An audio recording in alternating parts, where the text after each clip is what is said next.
I like to do, and this is kind of my own way of doing ear candles, is I'll get a disposable pie plate and I'll take my scissors and just stab a hole in the middle of it.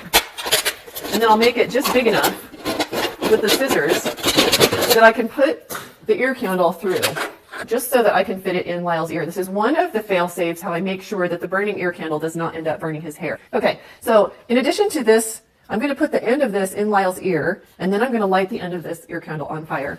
Just to be safe, we're going to actually cover up his hair, except for right where we need injure him. We want to put it in, doesn't have to go in super deep. And how's that feel, Lyle? Feels great. Okay, it's not poking you? Nope. Now I'm going to flatten this down. I'm going to get this as close to his ear as possible. This is going to be one of the protections. And then we're going to light this on fire. You can hear that, Lyle? Yep.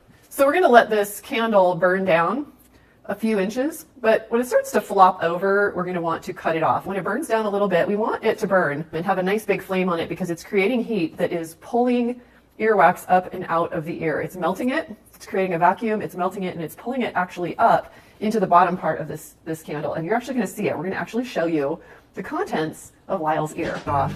And that's what I have this pie plate for, is so that in case when I clip this off and put it in water, in case it falls off, it's going to fall off into the pie plate. Burns down this far is when most of the work is being done. That's when the heat is melting the wax in the ear and it's drawing it up more. How do you feel, Lau, when you hear some people can hear kind of like crackling sounds? Yeah, it sounds a little crackly, but it sounds more like I'm pan frying a fish or something. What do you think the crackling really is? Probably choking me down my ears. Yeah.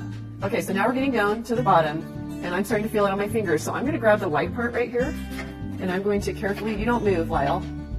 I'm pulling it out here, and I'm going to douse this, but I'm going to save the white part. So we'll cut off the burned part, and then most ear candles have a wrapping, and you can just actually just unwrap it here.